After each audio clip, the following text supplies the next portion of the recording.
दिल्ली की हवा बेहद खराब स्थिति में पहुंच गई। बुधवार सुबह दिल्ली का एयर क्वालिटी इंडेक्स यानी AQI 356 दर्ज किया गया। ठंड की शुरुआत भी नहीं हुई, लेकिन देश की राजधानी दिल्ली की हवा बेहद खराब स्थिति में पहुंच गई। लोग साफ हवा में सांस लेने के लिए तड़प रहे। बुधवार सुबह दिल्ली का एयर क्वालिटी इंडेक्स यानी AQI 356 दर्ज किया गया, जो बेहद खराब श्रेणी में माना जाता है। दिल्ली के विभिन्न इलाकों की हम बात करेंगे।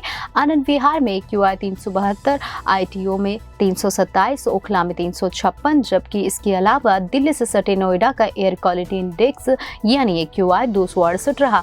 नोएडा में हवा खराब श्रेणी में है। बताते हैं अलग अलग इलाकों का AQI क्या है। जैसे कि आनंद विहार में 372 AQI, अशोक विहार में 398, अलीपुर में 393, बवाना में 414, बुराड़ी में 370, मथुरा रोड पर 333, द्वारिका में 356, IGI एयरपोर्ट पर 349, जहांगीरपुरी में 397, ITO में 327, लोधी रोड पर 310 AQI, जबकि मुंडका में 418, मंदिर मार्ग में AQI 358, ओखला में 356, पटबड़गंज में 383, पंजाबी बाग में 389, RK पुरम में 373, रोहिणी में AQI जो है 393 होगा, विवेक विहार में 383, वजीरपुर में 421, नवसबगढ़ में 956।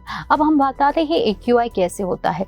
0 से 50 के बीच जो AQI होता है वो अच्छा माना जाता है। 51 से 100 के बीच का संतोषजनक, 101 से 200 के बीच के AQI को मध्यम माना जाता है, 201 से 300 के बीच खराब, जबकि 301 से 400 के बीच बहुत खराब, 401 से 450 के बीच गंभीर और 450 के ऊपर AQI को बेहद गंभीर माना जाता है। बीते कुछ दिनों से दिल्ली में वायु प्रदूषण की स्थिति चिंताजनक बनी हुई है। प्रदूषण में सांस लेने को मजबूर दिल्ली के लोगों में सबसे ज्यादा असर बच्चों और बूढ़ों के ऊपर देखने को मिल रहा है। दिल्ली में वायु प्रदूषण मंगलवार को भी गंभीर स्तर के आसपास रहा।